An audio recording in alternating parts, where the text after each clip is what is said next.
Hello students, today we will discuss about life in the 21st century. ये कैसे है 21st century में जीवन. Okay. Our frequent reference to the world, impressive march to the second millennium and the next century is no doubt invigorating, yet the vision of the future as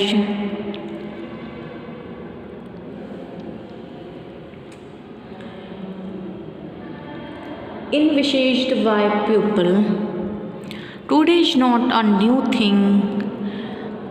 Designers, engineers, artists, writers, seers, inventors, and even film producers have been thinking, speaking and writing about the future of the world since long.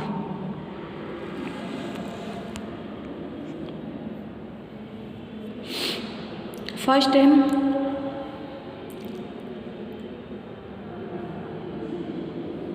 vision of the future, not a thing.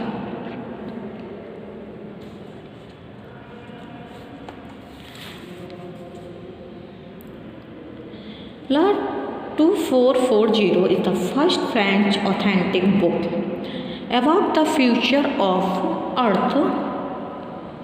The Tale of the Future by I.F. Clarke, a British historian, is another book of this sort. Edward Vellum, an American reporter, wrote in 1880 a book titled Looking Backward 2018-87, which was much talked about in the literary circles. George Orwell's book 1884, written in 1948, was no less prophetic. H.G. Wells' Brave New World is also a utopian book. The prophecies about the future as made in these books have proved true to some extent now on the basis of scientific and technology achievements, and researchers' predictions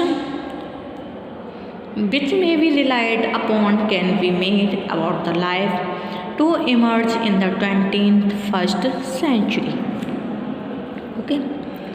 Next, coexistence with natural and man-made dangers.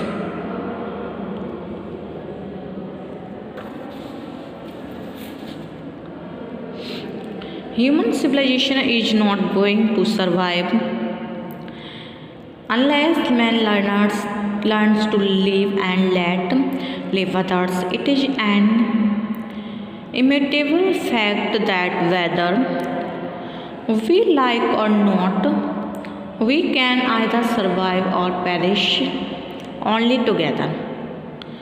We can have significantly different life in the 21st century only when we learn how to coexist with natural calamities like earthquakes, volcano eruptions, hurricanes, and fury of floods.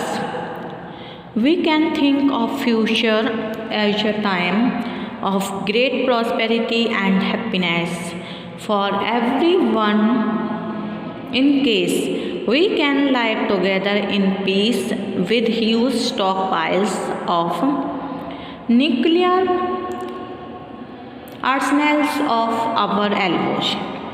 So long as the danger, whether natural or human, are not brought under control and the world become wiser than it is today, there is no hope for a better world in the 21st century. However, keeping in view the political trends and eagerness of people for peace the world over, some viable surmises can be made about the life in the next century. Okay.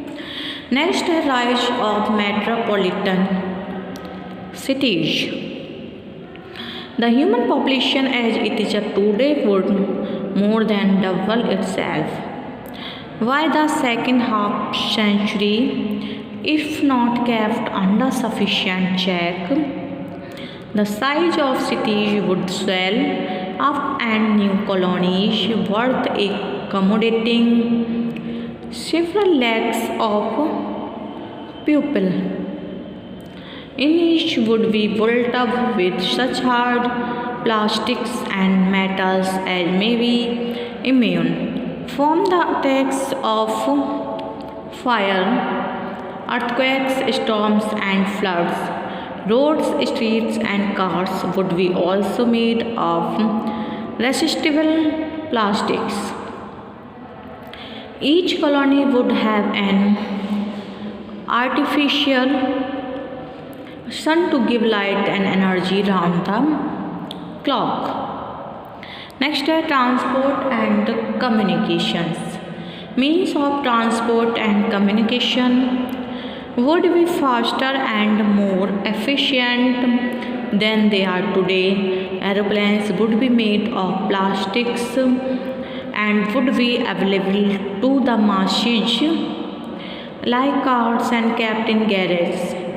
There would be more underground railway lines and trains. Plastic tunnels would be made on the bottom of seas, and oceans and roads would be made therein for the heavy vehicles. There would be no need of ships. Teleschooling, interviews, and conferences through communication satellites would be made more popular. Next, use of machines and computers. Most of the dull and uninteresting work would be done by machines and computers. Household duties would be discharged by domestic computers. Deep wells would be dug and huge stones broken with the help of atomic energy and laser beams. Working hours in fields and factories would be reduced and people would have more leisure at their disposal, in which they could create beautiful things and invent new things. They would go deeper into the seas and travel to the farthest space. Next is industrialization of space. Space travel would become as easy and comfortable as travels on the earth from one continent to another. There would be space stations and space shuttles to carry passengers and goods.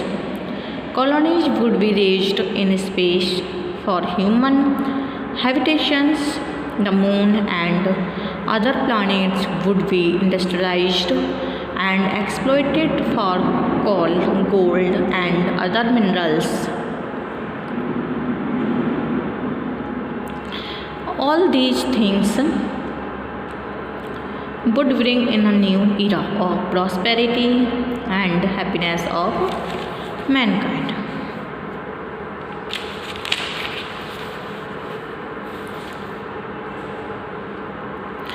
Next, fear of Star Wars. The industrialization of space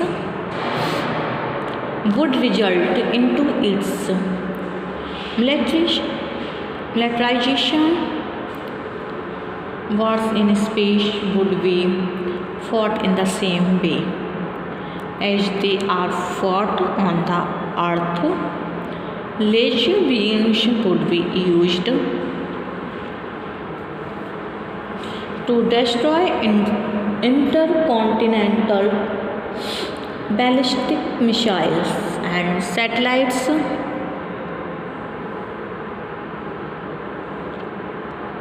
The moon and other planets would be made the grounds for industrial monopolies and wars.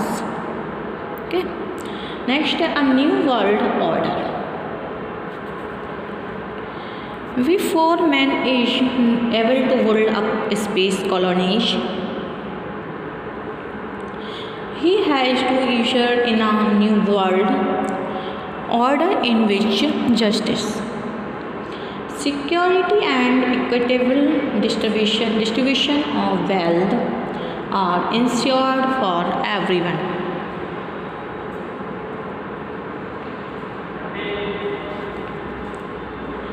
If this were done, there would be no need of police, as there would be no crimes. There would be no hospitals, as people would be healthier and immune from disease. And there would be no lunatic, as there would be no stress and tensions. Okay.